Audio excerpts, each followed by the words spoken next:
Ngayon po, magkakaroon po kami ng product review. And paano po gagamitin yung mini sewing machine. Ito po siya. Baby, ito po siya guys. So, mini sewing machine lang po siya. Then, binili po siya sa Shopee for only 295 pesos. Hindi pa kasama shipping fee nun. Then, ilalagay ko naman po sa description kung saan ko siya biniling shop. Tuturo ko po ngayon is paano gamitin tong mini sewing machine. Paano ba gamitin tong mini sewing machine? Yan guys, once na in-open na natin yung box, then yan na to siya. Meron siya nakaipit na fabric dito. Lalagay natin yung foot pedal dito. Tapos yung para saksakan dito. And kailangan natin ng adapter para dun sa saksakan natin. Then, para matanggal natin tong nakakabit na tela, ikutin lang natin to. Ito. Clockwise. Ayan. Para tumaas tong karayom. And then, kailangan nating itaas to nasa likod. Pressure foot. Ito, para tumaas to. Then, ayan. Tatanggalin natin yung tela. Ikutin natin to para maba to. Maba yung sunulid na nandito.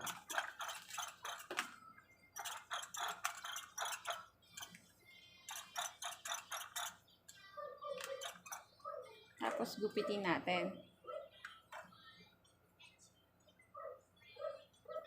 Yan. Next naman, paano ba tayo maglalagay ng sinulid? Yan.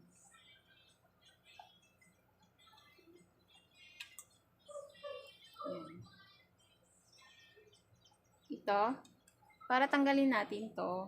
Ayan. Hatakin lang natin. Ayan.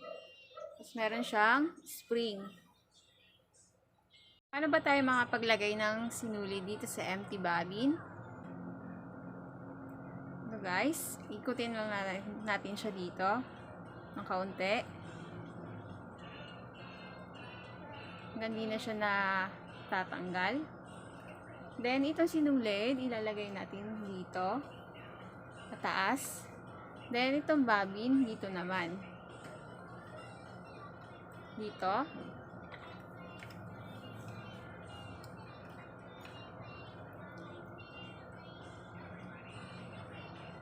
Ito. Para mataas natin yan. Para umangat to, ikutin lang natin siya pa counter clockwise. Yan, nakaangat na siya. Dito natin lalagay yung bobbin. Yan, hawakan natin pag ganito. Hawakan natin dito. Then, pwede natin gamitin yung on and off or yung foot pedal.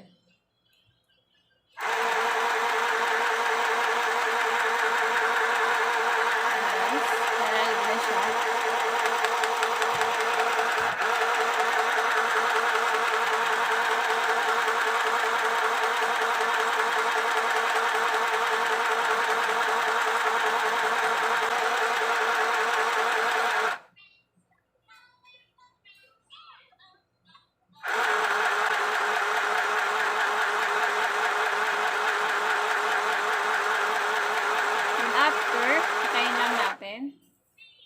Yan.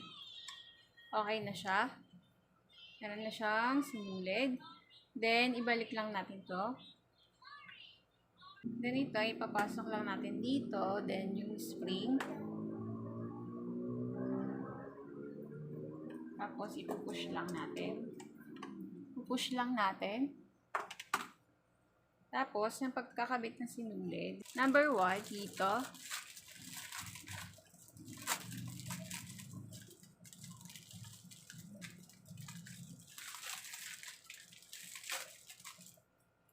Dito, number 1. Number 2 dito. Taas. Hit lang natin. Number 3 dito. Number 3 dito.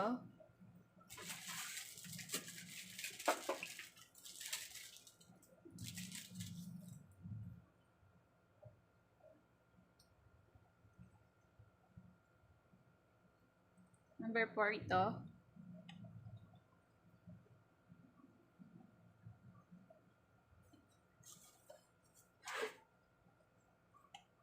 Five dito.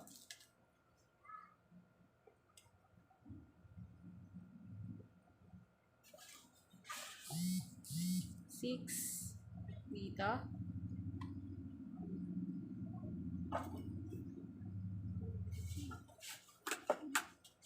7 dun sa karayom.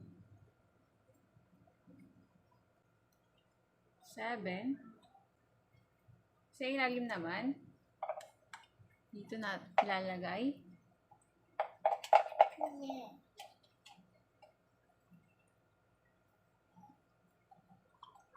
Yan. Tapos dito lang natin, nalagay lang natin dyan.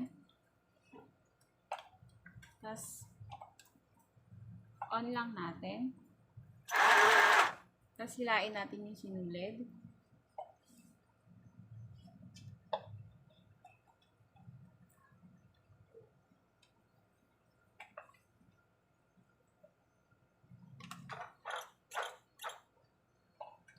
Hilain lang natin.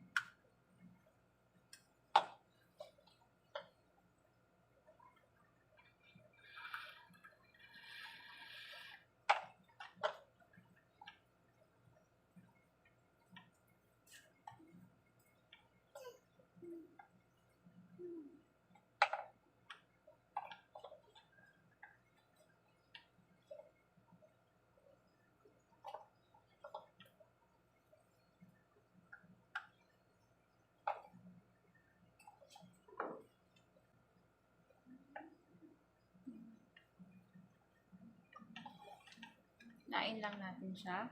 Ayan, nandito na siya. Baan natin.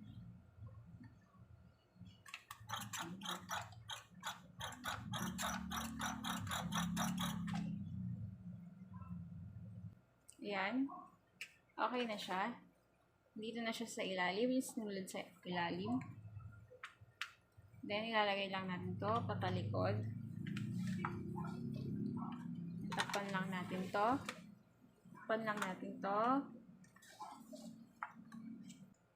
And then, pwede na tayo mag-start manahe. Tela, ilalagay lang natin dito sa ilalim. Kailangan nakataas yung karayom and nakataas ito. Ito, itataas lang natin to. Ilalagay natin yung tatayin natin dito. Sa ilalim. Then, ibababa natin to yung nasa likod. Bababa naman natin to pag mag-start na tayo manahe. And then, ibababa natin yung karayom. Then, on lang natin. And that's it. Okay na. Itatanggalin natin. Itataas lang din natin to. Then, pati yung karayom. Yan. Para mabay yung sinulid, dito, iikutin natin to. Ito, ikutin natin.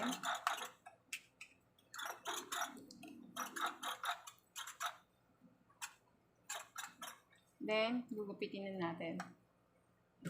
Okay na. Then, meron din pala akong biniling table board. Binili ko rin siya sa Shopee. Lalagay ko na lang din sa description yung link. Yan. Yan na to siya. Then, tataas. Angat lang natin to. Then, dito natin siya ikakabit. Yan. Okay na. Sana meron kayo natutunan, guys. And that's all, guys. Dito na nagtatapos ang vlog namin. See you on our next vlog. Don't forget to like, subscribe, comment, and share. Thank you. Bye-bye.